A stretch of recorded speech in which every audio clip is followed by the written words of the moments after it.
அன்பு உறவுகளுக்கு வணக்கம். இன்றைய தேதிக்கு 34 வயதுடைய ஒருவர் இன்றைக்கு புனிதராக உயர்த்தப்பட்டிருக்கிறார். என்னது 34 வயதுலையா? யாருங்க அது அப்படிங்கிற ஆர்வம் இருக்குதா? அவர் 34 வயசு கூட வாழலைங்க. வாழ்ந்தது வெறும் 15 வயசு வரதான்.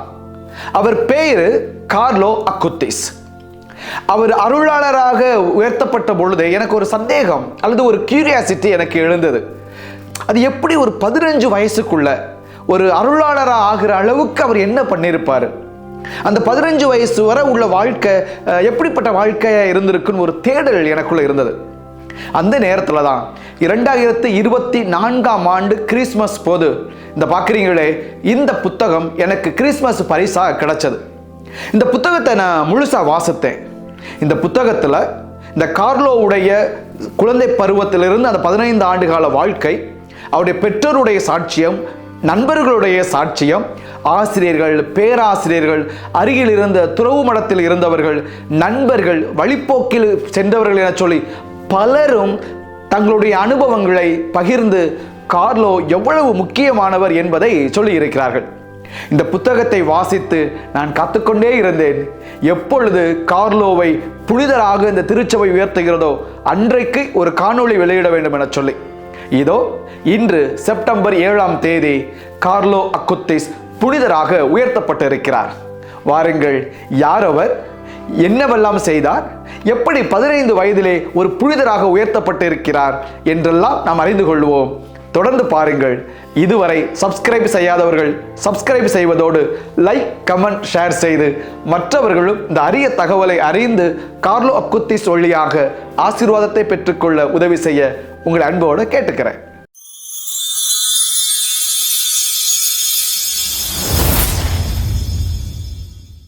அன்புக்குரியவர்களே, அந்தோனியா அப்படிங்கிற ஒரு பெண்மணி.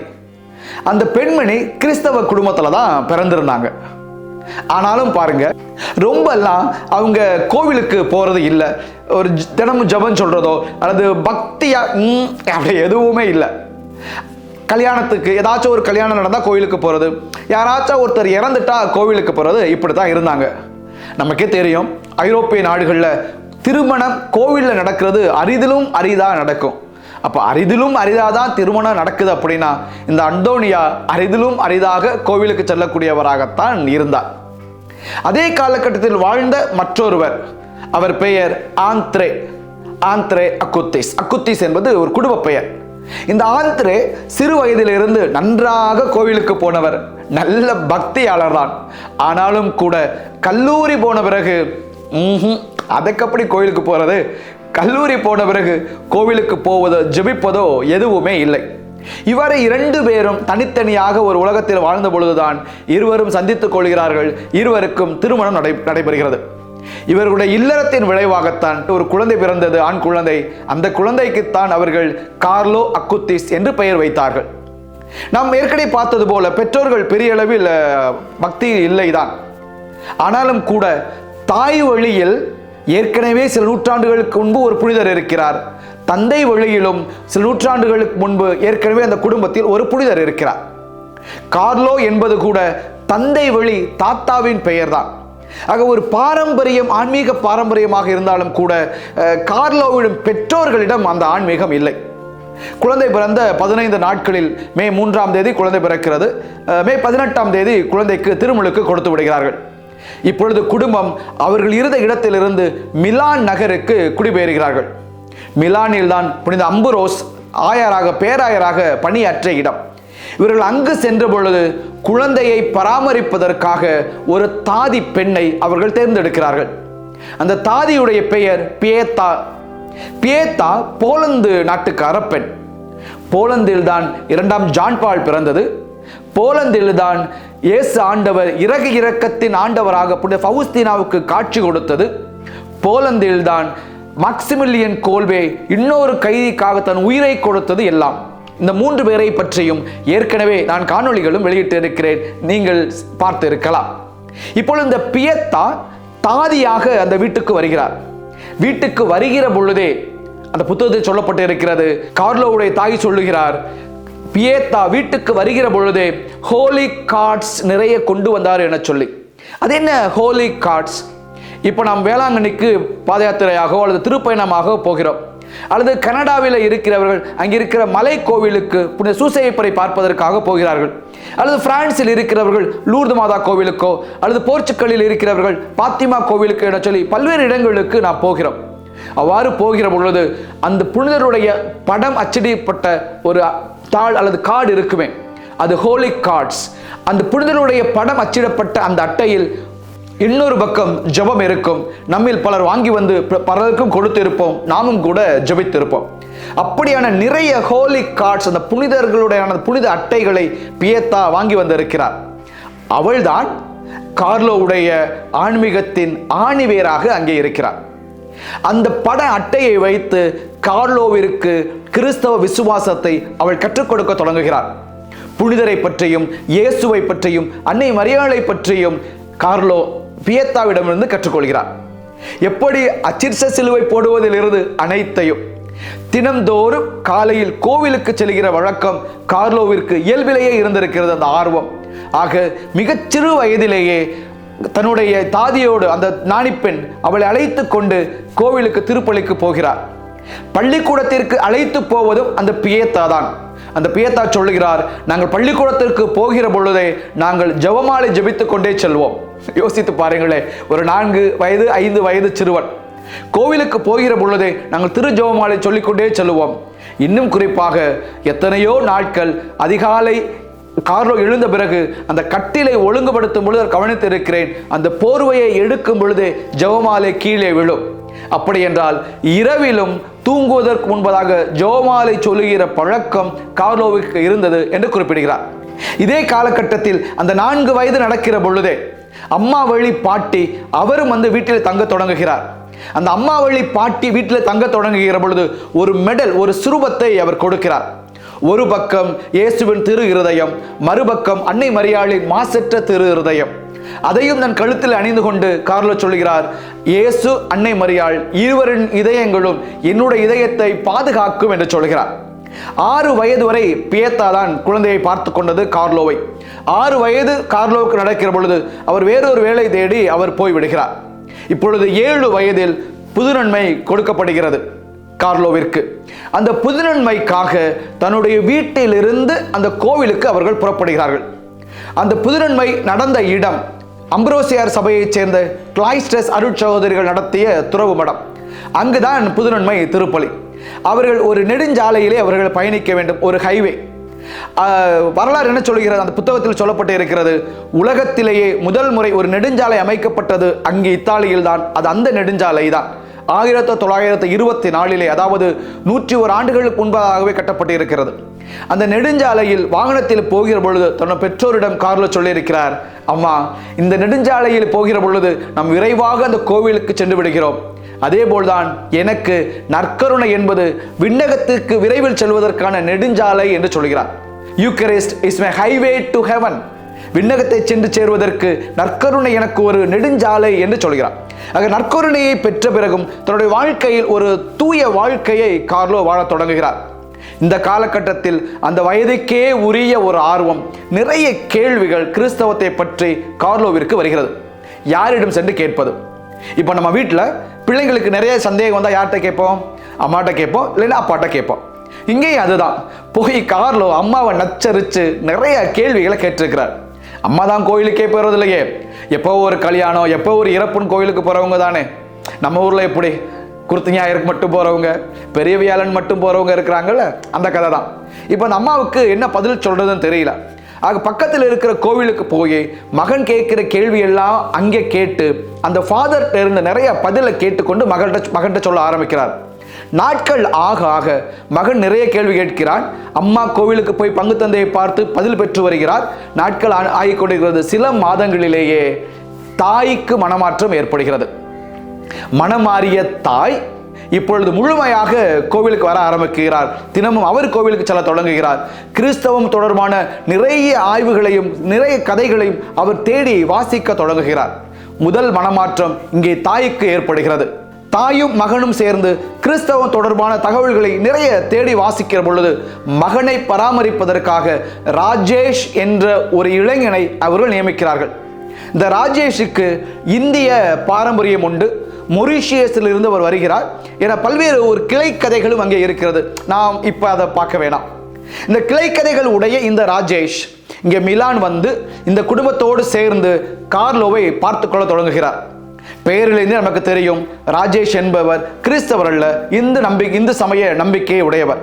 கார்லோ அந்த ராஜேஷுக்கு எப்படி ஜெபமாலை ஜபிப்பது என்பதை கற்றுக் கொடுக்க தொடங்குகிறார். ராஜேஷோடு கோவிலுக்கு போகிற கார்லோ பக்தியோடு முழந்தாள் படியிட்டு நற்கருணை பெறுகிறார். நற்கருணை பெற்று வந்த பிறகு அந்த நற்கருணை தனக்கு ஏற்படுத்திய சந்தோஷத்தையும் தனக்கு கொடுத்த மன நிறைவையும் ராஜேஷுக்கு பகிர்ந்து கொள்கிறார். நற்கருணை ஆண்டவர் தன்னோடு இருந்தால் போதும், எந்த கஷ்டத்தையும் என்னால் கடந்து சென்று விட முடியும், எந்த சூழ்நிலையிலும் என்னால் மகிழ்ச்சியாக இருக்க முடியும் என்று கார்லோ சொல்கிறார். 5 ஆண்டுகள் ராஜேஷ் தொடர்ந்து பயணித்து வருகிற பொழுது 5ஆம் ஆண்டு ராஜேஷ் திருமுழுக்கு பெற்று கிறிஸ்தவராக மாறுகிறார். ஆக கார்லோவால் முதல் மனமாற்றம் அவருடைய அம்மாவுக்கு, இப்பொழுது 2வது மனமாற்றம் ராஜேஷுக்கு. இது அதோடு மட்டும் முடியவில்லை. ராஜேஷுடைய அம்மா அவரும் உடல்நிலை சரியில்லாமல் இருக்கிறார். அவரிடம் கார்லோ சொல்கிறார், பிரான்ஸ் நாட்டிலே லூர்து நகரிலே அன்னை மரியாள் காட்சி கொடுத்து இருக்கிறார், அங்கு செல்கிற ஆயிரக்கணக்கான பேர் சுகம் பெற்று வருகிறார்கள், நீங்களும் போங்களே என்று சொல்கிறார். இதை கேட்ட அந்த ராஜேஷுடைய அம்மா ஒரு நம்பிக்கையில் அவர் ஒரு திருப்பயணமாக லூர்து மாதா கோவிலுக்கு பிரான்சுக்கு போகிறார். அங்கு தங்கி ஜெபிக்கிறார், அங்கிருந்து நலம் பெற்று வருகிறார். இப்பொழுது அந்த நலத்தை அனுபவித்த அந்த தாயும் திருமுழுக்கு பெற்று கிறிஸ்தவராக மாறுகிறார். ஆக ஒரு சிறுவன் தன்னுடைய செயலாலும் அன்னை மரியாள் மீதும் நற்கருணை மீதும் கொண்ட அலாதியான நம்பிக்கையாலும் 2 உள்ளங்களையும் சொந்த தாயையும் இங்கே மனமாற்றி கொண்டு வந்திருக்கிறார். இப்பொழுது காலம் கடந்து கொண்டு இருக்கிறது. இந்த வேளையில் அங்கே ஒரு கூட்டம், அப்பொழுது அங்கே ஒரு புத்தகம் வெளியிடுகிறார்கள். அந்த புத்தகத்துக்கு ஒரு அறிமுகம் கொடுக்க வேண்டியது கார்லோவுடைய அம்மாவுடைய பொறுப்பாக இருக்கிறது. அந்த புத்தகத்தின் தலைப்பு நற்கருணையை பற்றிய ஒரு சிறிய விளக்கம் என்பதாக இருக்கிறது. அந்த புத்தகத்தை பற்றி விளக்கிய அந்த ஒரு கூட்டம், அந்த ஒரு அமர்வு நடக்கிற பொழுது அங்கே புனிதர்களை நிறைய காட்சிப்படுத்தி இருக்கிறார்கள். புனிதர்களுடைய பெயர்கள், அவர்கள் செய்த புதுமைகள், அவர்களுடைய வரலாறு எல்லாவற்றையும் காட்சிப்படுத்தி இருக்கிறார்கள். அங்கே கார்லோவிற்கு ஒரு இன்ஸ்பிரேஷன், ஒரு உத்வேகம் கிடைக்கிறது. என்னது? புனிதர்களை இவர்கள் காட்சிப்படுத்தி இருப்பது போல நற்கருணை புதுமை உலகம் முழுக்க நடந்திருக்கிறதே, அந்த புதுமைகளை காட்சிப்படுத்தினால் என்ன என்பதுதான் அந்த உத்வேகம். இந்த உத்வேகம் வந்ததிலிருந்து அடுத்த 2.5 ஆண்டுகள் தன்னை முழுமையாக இதற்காக அர்ப்பணித்துக் கொண்டார் கார்லோ. சின்ன வயது, அப்பொழுதுதான் கணினி யுகம் கொஞ்சம் மலர்ந்து வருகிறது போல இருக்கிறது. இப்பொழுது இருப்பது போல அங்கே ஆர்டிபிஷியல் இன்டெலிஜென்ஸ், செயற்கை நுண்ணறிவெல்லாம் இல்லை. இப்பொழுது இருப்பது போல இந்த இன்டர்நெட் டேட்டா, அந்த சிக்னல் இவ்வளவு வேகமாகவெல்லாம் இல்லை. அப்பொழுதுதான் தொடக்க காலகட்டம். நற்கருணையை காட்சிப்படுத்த வேண்டும் என சொல்லி கார்லோ நினைத்தாரே, எப்படி காட்சிப்படுத்துவது? அவர் யோசித்தார், இப்பொழுதுதான் கணினி யுகம் மலர்ந்து வருகிறது. இந்த கணினியிலே, இந்த இன்டர்நெட்டை பயன்படுத்தி இந்த கணினியிலே ஒரு வெப்சைட் உருவாக்குவோம் என சொல்லி ஒரு வெப்சைட் இணையதளத்தை அவர் உருவாக்குகிறார். அந்த இணையதளத்திலே நற்கருணையை பற்றிய புதுமைகளை எல்லாம் சேகரிக்க தொடங்குகிறார். இப்போ உதாரணத்திற்கு போர்ச்சுகல் நாட்டிலே நீங்க ஃபாத்திமா போவதற்கு முன்பதாக லிஸ்பனுக்கும் ஃபாத்திமாவுக்கும் இடையிலே ஒரு இடம் இருக்கிறது, சாந்தரைன் என்று சொல்லி. அங்கே ஒரு புதுமை நடந்திருக்கிறது. இப்பொழுது அந்த ஆலயத்தை பற்றி சொல்ல வேண்டும் என்றால் அந்த ஆலயம் எங்கே இருக்கிறது, எப்படி அங்கே செல்ல வேண்டும், எப்பொழுது புதுமை நடந்தது, யாருக்கு நடந்தது, அந்த அனைத்து தரவுகளும் அங்கே இருக்கும். வரைபடங்களோடு மேப் அங்கே இருக்கும். வரைபடங்களோடு, படங்களோடு, தகவல்கள், சாட்சியங்களோடு, தேவை என்றால் வீடியோக்களோடு அவர் இணையதளத்திலே பதிவேற்றுகிறார். 1, 2 அல்ல, 150க்கும் மேற்பட்ட நற்கருணை புதுமைகளை அவர் ஆவணப்படுத்த இருக்கிறார். சில இடங்களுக்கு தன் தாயை அழைத்துக் கொண்டு பயணமாகவே சென்று நற்கருணை புதுமை நடந்த இடங்களையெல்லாம் பார்த்து வந்திருக்கிறார். தொடர்ந்து சேகரித்து உலகம் முழுக்க நற்கருணை ஆண்டவரின் புகழை பரப்புகின்ற அலாதியான பணியை இந்த மில்லேனியல், இந்த 21ஆம் நூற்றாண்டில் பிறந்து வளர்ந்த இந்த கார்லோ செய்ய தொடங்குகிறார். இந்த பணியை இவ்வளவு தீவிரமாக அவர் செய்து கொண்டு இருக்கிற பொழுதுதான் ஒரு நாள் திடீரென அவருடைய வலது கண்ணிலே அருகிலே ஒரு சிவப்பு கலர் புள்ளி வருகிறது. அது அவருக்கு என்னவென்று தெரியவில்லை. உடனே காய்ச்சல் வருகிறது. மருத்துவர் பரிசோதிக்கிறார். அந்த நேரம் பார்த்தா கார்லோவிற்கு தொண்டையும் வீங்கிக் கொள்கிறது. அவர் பார்த்து விட்டு சொல்கிறார், ஒன்றும் பிரச்சனை இல்லை, பார்த்துக் கொள்ளுங்கள், விரைவில் சரியாகிவிடும் சொல்லி. ஆனால் ஒரு சில நாட்களிலேயே மிக தீவிரமாகிறது வலி. அந்த வலியை தாங்க முடியவில்லை. இந்த வலியை நான் தாங்கிக் கொள்கிறேன், ஆண்டவர் கொடுத்த வலியை நான் சந்தோஷமாக ஏற்றுக்கொள்கிறேன் என சொல்லி கார்லோ சொன்னதாக ராஜேஷ் பதிவு செய்கிறார். அதே வேளையிலே வத்திக்கானிலே பதிவு செய்திருக்கிறார்கள் கார்லோ சொன்ன முழு வாக்கியத்தை என்னவென்றால், இந்த வலியை நான் தாங்கிக் கொள்கிறேன். எதற்காக? திருத்தந்தையும் திருச்சபையில் இருக்கிற எல்லா மக்களும் உத்தரிக்க நிலைக்கு செல்லாமல் நேரடியாக விண்ணகம் செல்ல வேண்டும் என்பதற்காக இந்த வலியை நான் தாங்கிக் கொள்கிறேன் என்று சொல்கிறார். அந்த வலியை தாங்க முடியாமல் துடித்துக் கொண்டே இருக்கிறார். அடுத்தடுத்த பரிசோதனை நடக்கிறது. ஒரு வாரத்திற்குள்ளே எல்லாம் முடிந்து விடுகிறது. கார்லோ இறந்து விடுகிறார். இறந்து போன மகனுடைய உடல் உறுப்புகளை தானம் செய்ய வேண்டும் என சொல்லி தாய் ஆசைப்படுகிறார். ஆனால் இரத்த புற்றுநோயால் மூளையில் எல்லாம் கசிவு ஏற்பட்டு உடல் பாகங்களும் அங்கே பாதிக்கப்பட்டு விட்டதால் தானம் செய்ய முடியாமலும் போய்விட்டது. கார்லோ இறந்த பிறகு அவரை பற்றிய செய்தி அவருடைய மாணவர்களுக்கு பேரதிர்ச்சி. அவரை பற்றிய செய்தி மிலான் நகரத்திற்கு பேரதிர்ச்சி. மக்கள் திரண்டு வருகிறார்கள், கார்லோவை பற்றி தெரிந்து கொள்ள தொடங்குகிறார்கள். அது மட்டுமல்ல, கார்லோ தொடங்கிய நற்கருணை புதுமையை உலகெல்லாம் கொண்டு செல்கிற அந்த பணியை அவர்கள் முன்னெடுக்க தொடங்குகிறார்கள். இன்றளவும் அவருடைய குடும்பத்தினரும் நண்பர்களும் சேர்ந்து அந்த இணையதளத்தை உயிர் துடிப்போடு வைத்து நற்கருணை புதுமையை பரப்பிக்கொண்டே இருக்கிறார்கள். நீங்கள் இன்ஸ்டாகிராம் போகலாம், முகநூல் ஃபேஸ்புக் போகலாம், தனித்தனி பக்கங்களை வைத்து இந்த புதுமைகளை அவர்கள் உலகெல்லாம் சொல்லிக்கொண்டே இருக்கிறார்கள். கார்லோ 15 வயது வரை வாழ்ந்தவர்தான். ஆனால் மிலானில் இருந்த பேராயர், கர்தினால், அங்கிருந்த துறவுமட சகோதர சகோதரிகள், அங்கிருந்த பொதுமக்கள், உடன்படித்த ஆசிரியர்கள் எல்லோரும் கார்லோவின் புனிதத்தன்மையை சாட்சியாக பகிர்ந்திருக்கிறார்கள். அந்த சாட்சியத்தின் பகிர்தல் தான் நான் வாசித்த அந்த புத்தகம் முழுக்க நிரவி கிடக்கிறது. சிறு வயதிலேயே தூய உள்ளத்தோடு வாழ்ந்த கார்லோ புனிதராக உயர்த்தப்பட வேண்டும் என சொல்லி மக்கள் ஜெபிக்க தொடங்குகிறார்கள். அவருடைய விண்ணப்பங்கள் கேட்கப்படுகிறது. கார்லோ அருளாளராக உயர்த்தப்பட்டார். கார்லோ புனிதராகவும் இன்று உயர்த்தப்படுகிறார். கார்லோ இந்த வருடம் 2025ஆம் ஆண்டு ஏப்ரல் மாதம் 27ஆம் தேதி புனிதராக உயர்த்தப்படுவதற்கு நாட்குறிக்கப்பட்டு எல்லா ஏற்பாடுகளும் நடந்தது. நான் அப்பொழுது பிலிப்பைன்ஸில் இருந்தேன். எண்ணற்ற மக்கள் அந்த நாளை கணக்கில் கொண்டு திருப்பயணமாக ரோமைக்கு சென்றார்கள், அந்த புனித நிகழ்வில் பங்கெடுக்க வேண்டும் என சொல்லி. ஆனால் அந்த காலகட்டத்தில் தான் நம்முடைய முன்னாள் திருத்தந்தை பிரான்சிஸ் அவர்கள் இறைவனடி சேர்ந்தார்கள். எனவே புனிதர் பட்டம் கொடுக்கக்கூடிய இந்த நிகழ்வு தள்ளி வைக்கப்பட்டது. இப்பொழுது நம்முடைய புதிய திருத்தந்தை லியோ அவர்கள் தன்னுடைய இந்த ஆட்சி பீட காலத்திலே முதல் முறையாக ஒருவரை புனித நிலைக்கு உயர்த்துகிறார். அந்த திருச்சடங்கு இன்று செப்டம்பர் 7ஆம் தேதி நடைபெற்றது. நாம் இப்பொழுது 3rd மில்லேனியத்தில் இருக்கிறோமே. இந்த 3ஆம் 1000 ஆண்டில் பிறந்து புனித நிலைக்கு உயர்த்தப்படுகிற முதல் நபர் கார்லோ. நாம் பள்ளிக்கூடங்களுக்கோ கல்லூரிகளுக்கோ சொல்லுகிற பொழுது நான் ஜென் ஜெனரேஷன், நான் மில்லேனியல் என்றெல்லாம் சொல்லுகிறோமே. ஆனால் இதே காலகட்டத்தில் பிறந்த கார்லோவும் நம்முடைய இளைஞர்களைப் போல, நம்முடைய சிறார்களைப் போல வீடியோ கேம் விளையாண்டார். அவரும் மைதானத்தில் சென்று விளையாண்டார். அவரும் கதை பேசினார். அவரும் கோவிலுக்கு சென்றார். அவரும் விழாக்களுக்கு சென்றார். ஆனால் எங்கு சென்றாலும் தான் ஆண்டவரின் பிள்ளை என்பதை அனுதினமும் தான் வாழ்ந்து காட்டினார். எனவேதான் அவர் இன்று புனித நிலைக்கு உயர்த்தப்பட்டிருக்கிறார். நீங்கள் இப்பொழுது கேட்கலாம், ஃபாதர், அவர் அருளாளராக உயர்த்தப்படுவதற்கு என்ன புதுமை நடந்தது? புனிதராக உயர்த்தப்படுவதற்கு என்ன புதுமை காரணமாக இருந்தது என நீங்கள் கேட்கலாம். அந்த 2 காரணத்தையும் நான் மற்றொரு காணொளியில் உங்களுக்கு நான் வெளியிடுகிறேன். இப்பொழுது புனிதராக நமக்கு கிடைத்து இருக்கிற கார்லோ அக்குத்தேசிடம் தொடர்ந்து ஜெபிப்போம். புதிய புனிதர் பீடத்திற்கு ஏறி இருக்கிறார். நம் கண்களை பார்த்து கொண்டு இருக்கிறார். அதுவும் ஷூ அணிந்து, ஜீன்ஸ் பேண்ட் அணிந்து, ஒரு பேக் அணிந்து அவ்வளவு ஸ்டைலாக இருக்கிற இந்த புதிய புனிதர் நம்முடைய இளைஞர்களுக்கும் நம்முடைய பிள்ளைகளுக்கும் முன்மாதிரியாக இருக்கட்டும். நம் பிள்ளைகளிடம் இதை எடுத்துச் சொல்லுவோம். நம் பிள்ளைகளும் இவரை பார்த்து கற்றுக்கொண்டு ஆண்டவரிடம் அருகில் வரட்டும். உங்கள் குடும்பத்திலும் பிள்ளைகளை வளர்ப்பதற்கு ஒரு தாதி இருக்கலாம், அல்லது பெற்றோரை நீங்களே பிள்ளைகளை வளர்த்து கொண்டிருக்கலாம். நீங்கள் உங்கள் குழந்தைகளுக்கு எப்படி இந்த கிறிஸ்தவ விசுவாசத்தையும் தூய உள்ளத்தோடு வாழக்கூடிய பண்பையும் கற்றுக் கொடுக்கிறீர்கள் என்பதையும் நாம் நினைத்து பார்ப்போம். நாம் பிள்ளைகளுக்கு கற்றுக் கொடுக்கும் போது நாமும் அதை வாழ்வாக்குவோம். பிள்ளைகளுக்கு நாம் முன்மாதிரியாக இருப்போம். பிள்ளைகள் மற்றவர்களுக்கு முன்மாதிரியாக இருப்பார்கள். இந்த நாளில் நீங்கள் நலமோடு மகிழ்ந்திருக்க புனித கார்லோ அக்குத்திஸ் வழியாக இறைவன் நம்மை நிறைவாக ஆசீர்வதிப்பாராக. புனித கார்லோ அக்குத்திஸ் எங்களுக்காக வேண்டிக் கொள்ளும். ஆமென்.